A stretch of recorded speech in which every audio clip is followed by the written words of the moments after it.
आज जो सिरसी रोड पे जो कार्यक्रम हुआ वो उसी का परिणाम है कि विनाश के नाम पर हम गोले मारे आम नागरिकों को किस तरीके से दबोचा जा रहा है, शोषण किया जा रहा है, लूटा जा रहा है हम लोगों को। एक तरफ बॉलीवुड के फिल्मी सितारों के ऊपर 100 करोड़ रुपए खर्च करते हैं और वही जिस जनता ने इनको चुनकर विधानसभा में बिठाया है, सरकार में बिठाया है, उन लोगों के मकान तोड़ रहे, उन लोगों की दुकानें तोड़ रहे।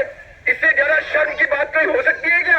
आप सोचिए अपने दिल पर कि जो लोग वोट देकर इनको चुन रहे हैं उन लोगों के घर बार तोड़े जा रहे हैं, उनको अधिकारी बताया जा रहा है।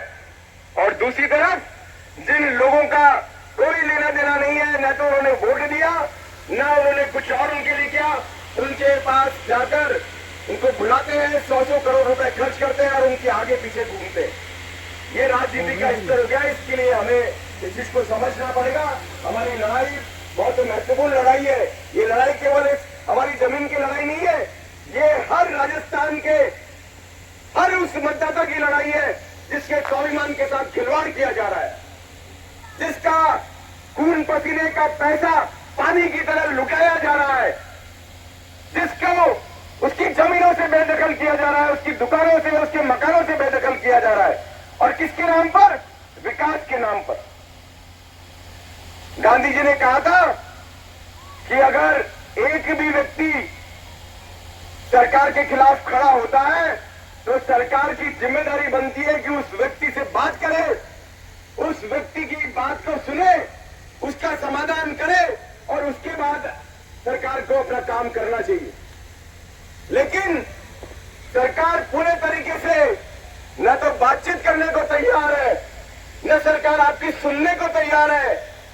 सिर्फ और सिर्फ कानून के नाम पर, हाईकोर्ट और सुप्रीम कोर्ट के नाम पर और पुलिस प्रशासन के बलबूते पर ये इनके इन प्रकार जबरदस्ती बलपूर्वक वो अपना उद्देश्य पूरा करने के लिए तैयार है।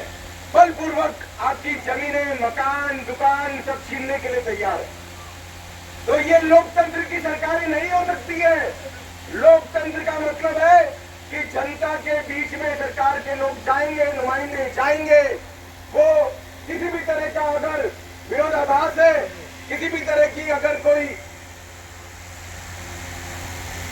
जनता की तरफ से अपनी हक के लिए कोई मांग उठती है तो जनप्रतिनिधि का और अधिकारियों का कर्तव्य बनता है कि वो उसका समाधान निकाले। और समाधान कभी पुलिस के बल पर नहीं निकल सकता। समाधान हमेशा बातचीत के आधार पर निकलता है। और यही हम कह रहे हैं कि हम तो सरकार से बातचीत करने के लिए हमेशा तैयार रहे। नींदर के मामले में आपने खुद ने देखा है कि किस तरीके से हमने आंदोलन भी किए, हमने सरकार से बात भी करी और हमने सरकार के साथ समझौता भी किया। लेकिन समझौता हमने नहीं तोड़ा, सरकार में बैठे हुए लोगों ने समझौता तोड़ा है। गद्दार कौन है? सरकार में बैठे हुए लोग गद्दार हैं। सरकारें सिर्फ और सिर्फ हमें झूठे समझौते करके हमें बरगलाने का काम करती है। उनका अंत में यही उद्देश्य रहता है कि जो वो करना चाहते हैं उनको करना है।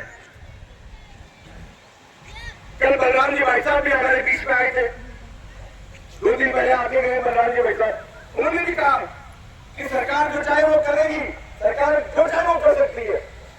बहुत सही बात उन्होंने कही है, मैं पहले दिन से कह रहा हूं। सरकार जो चाहे वो कर सकती है।